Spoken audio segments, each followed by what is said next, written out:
ঈদ পেরিয়ে গেছে, অনেক দিন হয়েছে। এরপরে আপনাদেরকে ঈদ 15 মিনিট অনুষ্ঠান উপলক্ষে পবিত্র ঈদুল আজহার শুভেচ্ছা জানাচ্ছি। ঈদ মোবারক।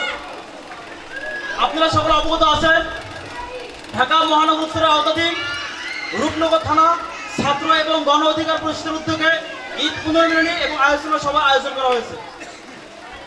আপনারা জানেন, এখানে প্রধান অতিথি হিসেবে উপস্থিত আছে আমাদের গণ অধিকার পরিষদের উচ্চতর পরিষদের সদস্য এবং গণমাধ্যম সমন্বয়ক জনাব আবু হানিফ ভাই।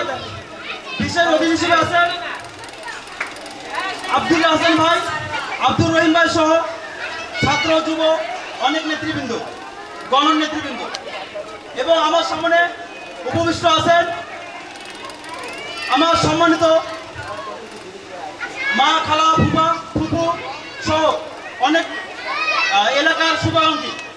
আপনাদের সকলকে বাংলাদেশ ছাত্র অধিকার পরিষদের পক্ষ থেকে আন্তরিক শুভেচ্ছা এবং মুবারকবাদ জানাচ্ছি। আমার মাইকের শব্দ, আমার কথা যাদের কানে পৌঁছাচ্ছে, আপনাদের কাছে বিনীত অনুরোধ রইল আপনারা কথাগুলো মনোযোগ দিয়ে শুনবেন। সেই 18 সালের ঐতিহাসিক কোটা সংস্কার আন্দোলনের মাধ্যমে ছাত্র অধিকার পরিষদ জন্ম নেয়। সেখান থেকে ধীরে ধীরে যুব অধিকার পরিষদ, গণ অধিকার পরিষদ, পেশাজীবী অধিকার পরিষদ সহ শ্রমিক অধিকার পরিষদ, প্রবাসী অধিকার পরিষদ গঠিত হয়। আপনারা এখানে অনেক নারী নেতৃবৃন্দ, এলাকার মা বোন উপস্থিত আছেন।